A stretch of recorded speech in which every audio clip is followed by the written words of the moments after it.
আমি দিলাম তার অপরাধ কি ছিল?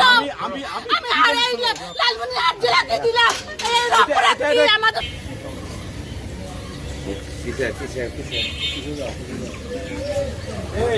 লেখো ফেসিবাদ কারা এটা লিখতে কও। টেনশন করবে না, একদম টেনশন করবে না।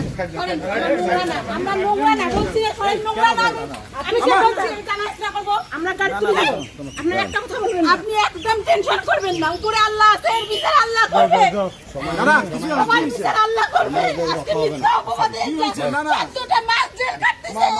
আজকে দেশবাসীর কাছে আমি দিলাম তার অপরাধ কি ছিল? আমি লালমনিরহাট জেলাকে দিলাম এর অপরাধ কি? আমাদের অপরাধ কি ছিল? শোনো এর বিচার আল্লাহ করবে। আল্লাহর কাছে বিচার দিলাম। নোংরামির একটা লিমিট থাকে, সবকিছুর একটা শেষ আছে। উপরে আল্লাহ আছে, কখনো কাউকে ছাড় দিবে না। আজকে না 16 বছর, 5 বছর আছে। আপনারা জানেন গত 24 তারিখ আমি জামিনে মুক্তি পাই।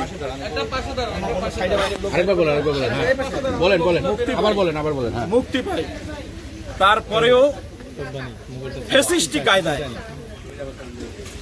যে জুলুম নির্যাতন করে আমাকে ডিবি অফিসে নেওয়া হয়, ডিবি অফিস থেকে থানায় নিয়ে ওই শ্রমিক দল অফিস ভাঙার মামলায় দেওয়া হয়।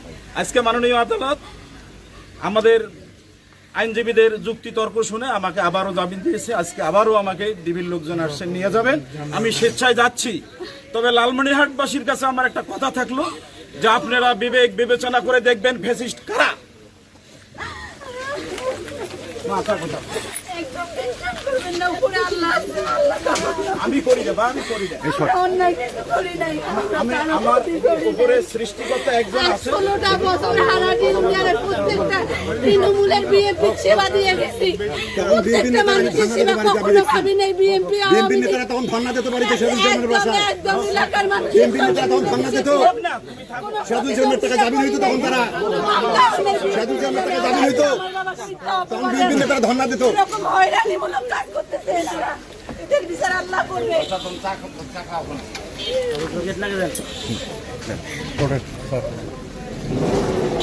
জয়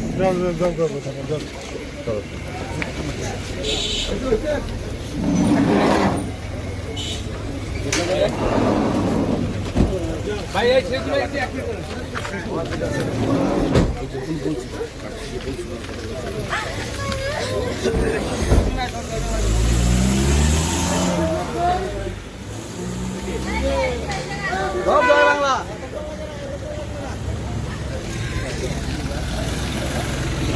উপরে